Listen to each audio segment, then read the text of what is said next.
तर लक्ष द्या, तसे एंटायरली डिफरंट प्रॉब्लेम आहे, लॉजिकल आहे. तसे ह्यामध्ये बॅटरी किती आहेत? There are 2 batteries.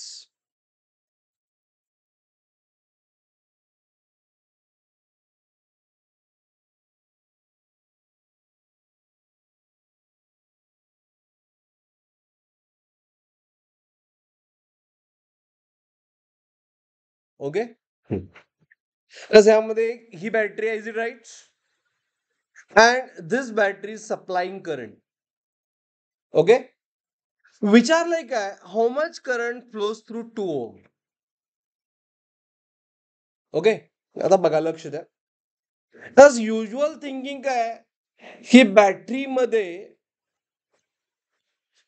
Current start from positive. हा जर I1 असेल, ओके, असं I1 असा फ्लो होणार, इथं डिवाइड होणारच नाही का? दोनच ब्रँच असेल तर करंट डिवाइड होत नाही.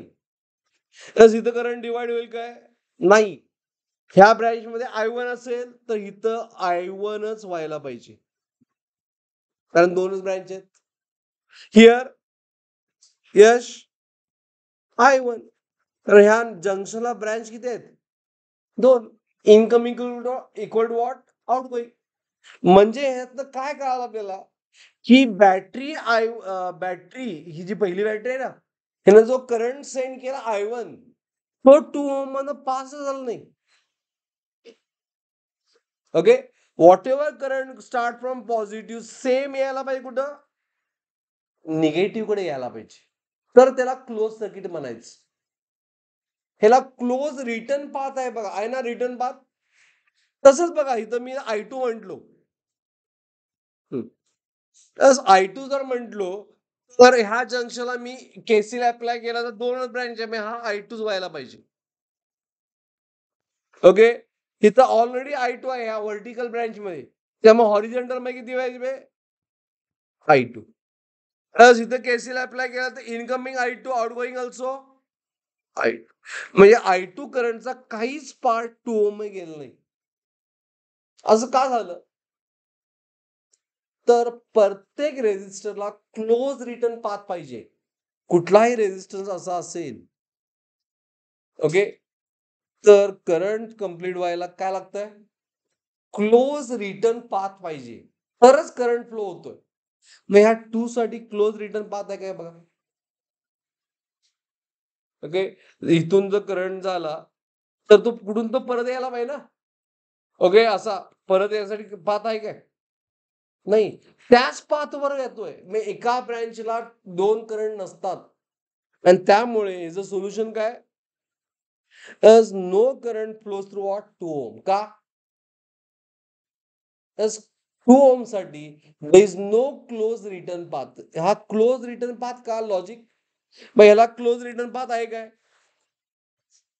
ह्या रेझिस्टन्सला आहे काय क्लोज रिटर्न पाथ? आहे. इथून जर चालू झालं तर असा एंड होते ना. बॅटरीसाठी क्लोज रिटर्न पाथ आहे. ओके, या 30 साठी क्लोज रिटर्न पाथ आहे, बट 2 ला कुठे आहे क्लोज रिटर्न पाथ? त्यामुळे ह्यातून करंट फ्लोच होणार नाही. तेव्हा आन्सर याचं काय? सी. Is it clear? मग तुम्ही आन्सर लिहा फक्त.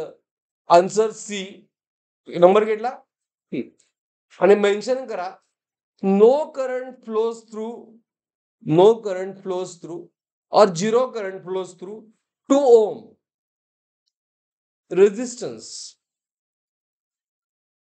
2 ohm resistance. Since okay, since battery, since 2 ohm has 2 ohm has no close return path.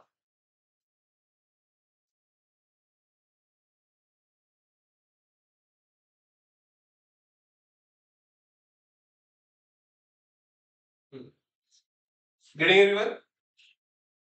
Got it? हा प्रॉब्लेम का आला? तर काय म्हटलो मी, current flowing through 2 ohm resistance 0 का? Since 2 ohm has no closed return path.